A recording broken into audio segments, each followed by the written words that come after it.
Since the Bucs' conception, they have built an empire. And a lot of it is thanks to Hall of Fame coach Tony Dungy. At that time, there were no head coaches, African-American head coaches, so it wasn't like, oh yeah, I'm going to do this.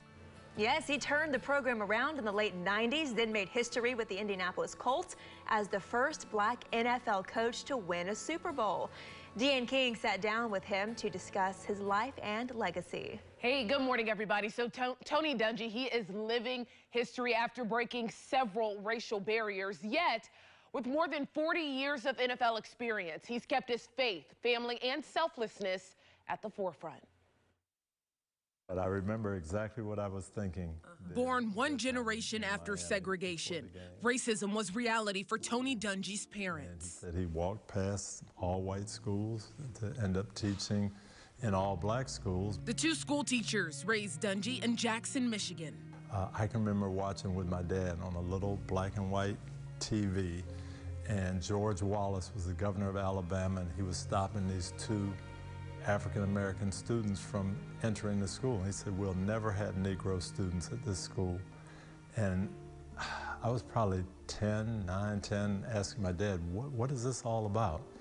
And my dad saying, you know, there's some people who may not like you because of what you look like. We don't do that. Christianity and kindness translated in everything Dungy did, including sports. From college football to playing in the NFL. This is 1978, my second year in the NFL. He retired at 25, then got his first coaching gig as assistant coach for the Pittsburgh Steelers. And at that time, I think there were 11 African-American assistant coaches in the whole league. But race wasn't the only obstacle. It wasn't just lack of African-American coaches, but my style. I was soft-spoken. I was a teacher.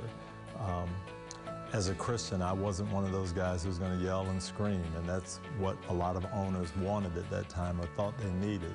And I can remember an owner telling me in an interview, I don't think your style will work in the NFL. I don't think people are ready for that type of leadership. But the Tampa Bay Bucs were. In 1996, Dungy became the head coach, the first black head coach for the Bucs. He turned the program around in 6 seasons, but was fired in 2002. That was tough. I was here 6 years. Our family was here. We loved it. Well, his family headed to the Indianapolis Colts, making history.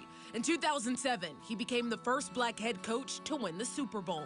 It brought tears to my eyes when we won the Super Bowl.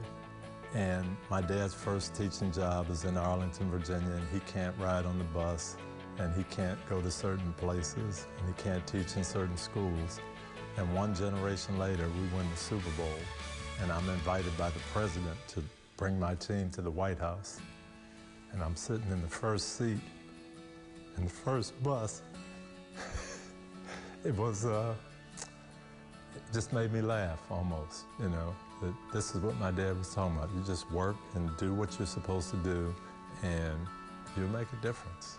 And that he did. And I remember thinking maybe some young African-American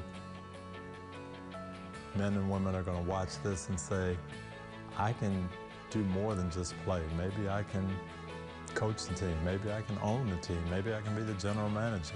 And that's a good feeling. A role model, humanitarian, an icon. The Hall of Fame coach goes beyond football, ministering to people in prison, giving back through his foundation with his wife, and more. What do you hope your impact is? I've always wanted my impact to be helping people not just dream, but helping them pursue those dreams. Boy, he is incredible. Dungy currently works as a sports analyst for NBC, while his wife runs their foundation, and together they are parents to 11 children. The youngest is only 6 years old.